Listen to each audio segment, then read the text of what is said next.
Animal Farm by George Orwell. Chapter 2.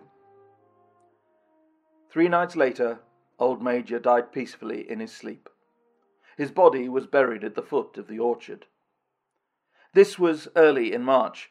During the next 3 months there was much secret activity.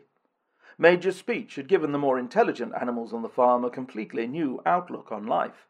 They did not know when the rebellion predicted by Major would take place. They had no reason for thinking that it would be within their own lifetime, but they saw clearly that it was their duty to prepare for it. The work of teaching and organizing the others fell naturally upon the pigs, who were generally recognized as being the cleverest of the animals. Preeminent among the pigs were 2 young boars named Snowball and Napoleon, whom Mr. Jones was breeding up for sale. Napoleon was a large, rather fierce-looking Berkshire boar, the only Berkshire on the farm. Not much of a talker, but with a reputation of getting his own way. Snowball was a more vivacious pig than Napoleon, quicker in speech and more inventive, but was not considered to have the same depth of character. All the other male pigs on the farm were porkers. The best known among them was a small fat pig named Squealer, with very round cheeks, twinkling eyes, nimble movements, and a shrill voice. He was a brilliant talker, and when he was arguing some difficult point, he had a way of skipping from side to side and whisking his tail, which was somehow very persuasive. The others said of Squealer that he could turn black into white. These 3 had elaborated old Major's teachings into a complete system of thought, to which they gave the name of animalism. Several nights a week, after Mr. Jones was asleep, they held secret meetings in the barn and expounded the principles of animalism to the others. At the beginning, they met with much stupidity and apathy. Some of the animals talked of the duty of loyalty to Mr. Jones, whom they referred to as Master, or made elementary remarks such as, "Mr. Jones feeds us. If he were gone, we should starve to death."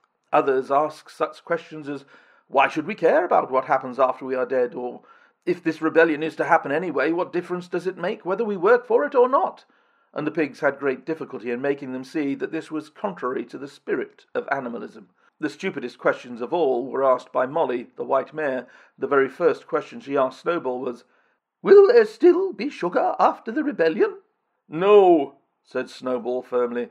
"We have no means of making sugar on this farm. Besides, you do not need sugar. You have all the oats and hay you want."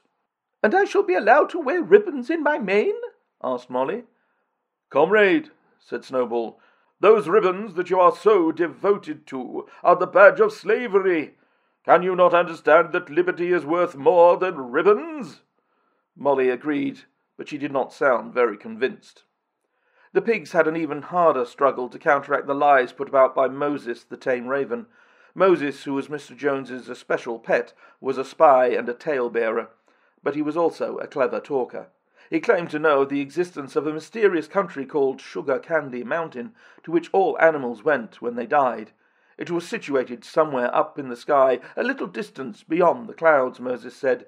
In Sugar Candy Mountain it was Sunday 7 days a week. Clover was in season all year round, and lump sugar and linseed cake grew on the hedges. The animals hated Moses because he told tales and he did not work, but some of them believed in Sugar Candy Mountain, and the pigs had to argue very hard to persuade them that there was no such place. Their most faithful disciples were the 2 cart horses, Boxer and Clover. These 2 had great difficulty in thinking anything out for themselves, but having once accepted the pigs as their teachers, they absorbed everything that they were told and passed it on to the other animals by simple arguments. They were unfailing in their attendance at the secret meetings in the barn, and led the singing of Beasts of England with which the meetings always ended. Now, as it turned out, the rebellion was achieved much earlier and more easily than anyone had expected. In past years, Mr. Jones, although a hard master, had been a capable farmer, but of late he had fallen on evil days. He had become much disheartened after losing money in a lawsuit, and had taken to drinking more than was good for him. For whole days at a time he would lounge in his Windsor chair in the kitchen, reading the newspapers, drinking, and occasionally feeding Moses on crusts of bread soaked in beer. His men were idle and dishonest. The fields were full of weeds, the buildings wanted roofing, the hedges were neglected, and the animals were underfed. June came, and the hay was almost ready for cutting. On Midsummer's Eve, which was a Saturday, Mr. Jones went into Willingdon, and got so drunk at the Red Lion that he did not come back till midday on Sunday. The men had milked the cows in the early morning, and then had gone out rabbiting without bothering to feed the animals. When Mr. Jones got back, he immediately went to sleep on the drawing-room sofa with the news of the world over his face, so that when evening came, the animals were still unfed. At last they could stand it no longer. One of the cows broke in the door of the store-shed with her horn, and all the animals began to help themselves from the bins. It was just then that Mr. Jones woke up. The next moment he and his 4 men were in the store-shed with whips in their hands, lashing out in all directions. This was more than the hungry animals could bear. With one accord, though nothing of the kind had been planned beforehand, they flung themselves upon their tormentors. Jones and his men suddenly found themselves being butted and kicked from all sides. The situation was quite out of their control. They had never seen animals behave like this before, and this sudden uprising of creatures whom they were used to thrashing and maltreating just as they chose frightened them out of their wits. After only a moment or two they gave up trying to defend themselves and took to their heels. A minute later all 5 of them were in full flight down the cart track that led to the main road, with the animals pursuing them in triumph. Mrs. Jones looked out of the bedroom window, saw what was happening, hurriedly flung a few possessions into a carpet bag, and slipped out of the farm by another way. Moses sprang off his perch and flapped after her, croaking loudly. Meanwhile the animals had chased Jones and his men out onto the road and slammed the 5-bar gate behind them. And so, almost before they knew what was happening, the rebellion had been successfully carried through. Jones was expelled, and the manor farm was theirs. For the first few minutes the animals could hardly believe in their good fortune. Their first act was to gallop in a body right round the boundaries of the farm, as though to make quite sure that no human being was hiding anywhere upon it. Then they raced back to the farm buildings to wipe out the last traces of Jones's hated reign. The harness room at the end of the stables was broken open. The bits, the nose rings, the dog chains, the cruel knives with which Mr. Jones had been used to castrate the pigs and lambs were all flung down the well. The reins, the halters, the blinkers, the degrading nose-bags were thrown onto the rubbish fire which was burning in the yard. So were the whips. All the animals capered with joy when they saw the whips going up in flames. Snowball also threw on the fire the ribbons with which the horses' manes and tails had usually been decorated on market day. "Ribbons," said he, "should be considered as clothes, which are the mark of a human being. All animals should go naked." When Boxer heard this, he fetched the small straw hat which he wore in the summer to keep flies out of his ears, and flung it onto the fire with the rest. In a very little while the animals had destroyed everything that reminded them of Mr. Jones. Napoleon then led them back to the store-shed and served out a double ration of corn to everybody, with 2 biscuits for each dog. Then they sang Beasts of England from end to end 7 times running, and after that they settled down for the night, and slept as they had never slept before. But they woke at dawn as usual, and suddenly remembering the glorious thing that had happened, they all raced out into the pasture together. A little way down the pasture there was a knoll that commanded a view of most of the farm. The animals rushed up to the top of it and gazed round them in the clear morning light. Yes, it was theirs. Everything that they could see was theirs. In the ecstasy of that thought they gambolled round and round. They hurled themselves into the air in great leaps of excitement. They rolled in the dew, they cropped mouthfuls of the sweet summer grass, they kicked up clods of the black earth and snuffed its rich scent. Then they made a tour of inspection of the whole farm and surveyed with speechless admiration the ploughland, the hayfield, the orchard, the pool, and the spinney. It was as though they had never seen these things before, and even now they could hardly believe it was all their own. Then they filed back to the farm buildings and halted in silence outside the door of the farmhouse. That was theirs too, but they were frightened to go inside. After a moment, however, Snowball and Napoleon butted the door open with their shoulders, and the animals entered in single file, walking with utmost care for fear of disturbing anything. They tiptoed from room to room, afraid to speak above a whisper, and gazing with a kind of awe at the unbelievable luxury, at the beds with their feather mattresses, the looking-glasses, the horsehair sofa, the Brussels carpet, the lithograph of Queen Victoria over the drawing-room mantelpiece. They were just coming down the stairs when Molly was discovered to be missing. Going back, the others found that she had remained behind in the best bedroom.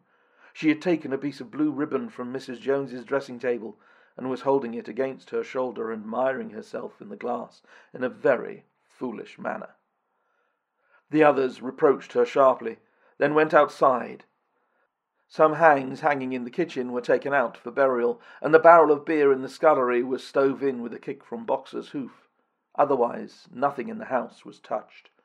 A unanimous resolution was passed on the spot that the farmhouse should be preserved as a museum. All were agreed that no animal must ever live there. The animals had their breakfast, and then Snowball and Napoleon called them together again.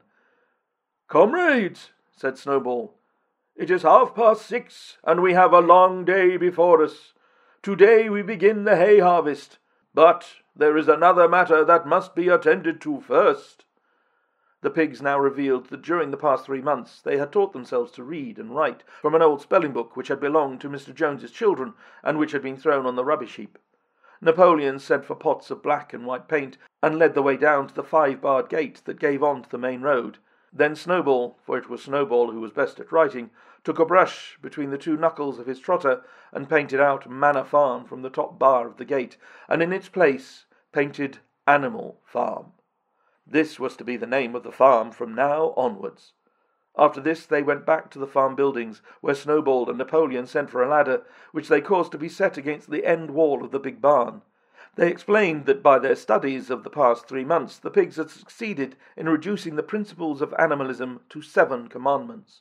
These 7 commandments would now be inscribed on the wall that would form an unalterable law by which all the animals on Animal Farm must live for ever after. With some difficulty, for it is not easy for a pig to balance himself on a ladder, Snowball climbed up and set to work, with Squealer a few rungs below him holding the paint-pot. The commandments were written on the tarred wall in great white letters that could be read 30 yards away. They ran thus: The 7 commandments. 1. Whatever goes upon 2 legs is an enemy. 2. Whatever goes upon 4 legs or has wings is a friend. 3. No animal shall wear clothes. 4. No animal shall sleep in a bed. 5. No animal shall drink alcohol. 6. No animal shall kill any other animal. 7. All animals are equal.